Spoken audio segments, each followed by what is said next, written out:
ഇത് തന്നെ നമ്മുടെ പ്രിൻസസ് അല്ലേ മാഡം സംസാരിക്കുന്നതെന്ന് മാഡം ധരിക്കരുത്. ഞങ്ങൾക്ക് അവകാശങ്ങളില്ലേ? ഞങ്ങൾക്ക് അവകാശമില്ലേ?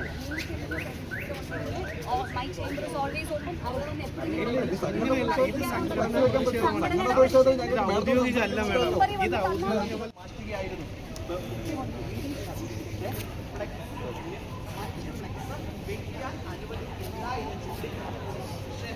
അവസാനം പിന്നാലെ മിനിറ്റുകൾക്കിപ്പുറം കേരള ഹൗസിൽ നിന്ന് ആ ഫ്ലെക്സ് എടുത്ത് മാറ്റുകയായിരുന്നു. അത് ശക്തമായ വിയോജിപ്പാണെന്നും ഒരു കാര്യവുമില്ലാതെയാണ് ഈ ഉദ്യോഗസ്ഥർ അസിസ്റ്റന്റ് ലൈസൺ ഓഫീസറാണ്. ഒപ്പം തന്നെ കേരള സെക്രട്ടേറിയറ്റ് എംപ്ലോയീസ് അസോസിയേഷൻ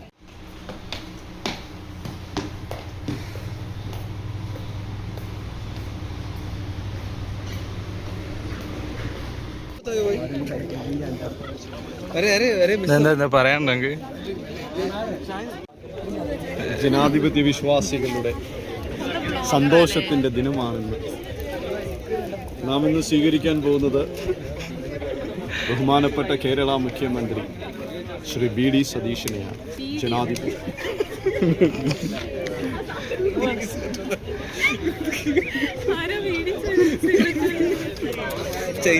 ഇത് ഞാന് ആൾക്കാർ കേൾക്കൂലേ നല്ല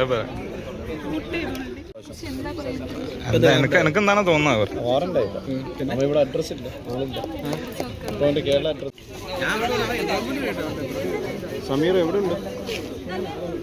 ഹലോ, ഓക്കെ, മീഡിയാസ് കേട്ടുകൊണ്ടിരിക്കുന്നത്.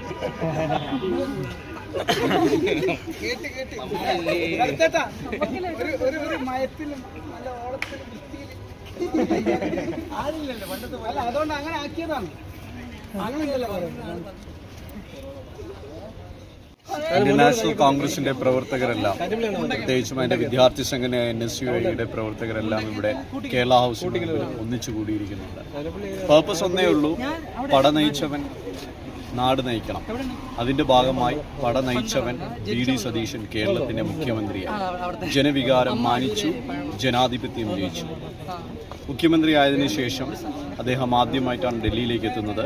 വമ്പിച്ചൊരു സ്വീകരണം തന്നെയാണ് ഞങ്ങളുടെ ഭാഗത്തു നിന്ന്, ഡൽഹിയിലുള്ള മലയാളികളുടെ ഭാഗത്തു നിന്ന്, ഇന്ത്യൻ നാഷണൽ കോൺഗ്രസിൻ്റെ, NSUIൻ്റെയും UDFൻ്റെയും പ്രവർത്തകരിൽ നിന്നും അദ്ദേഹത്തിന് ഒരുക്കിയിരിക്കുന്നത്.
അഭിമാനമുള്ള നിമിഷം തന്നെയാണ്. കാരണം ഇന്നത്തെ തലമുറയ്ക്ക് 21-ാം നൂറ്റാണ്ടിന് എന്താണോ വേണ്ടത് അതാണ് മുഖ്യമന്ത്രി പറഞ്ഞത്.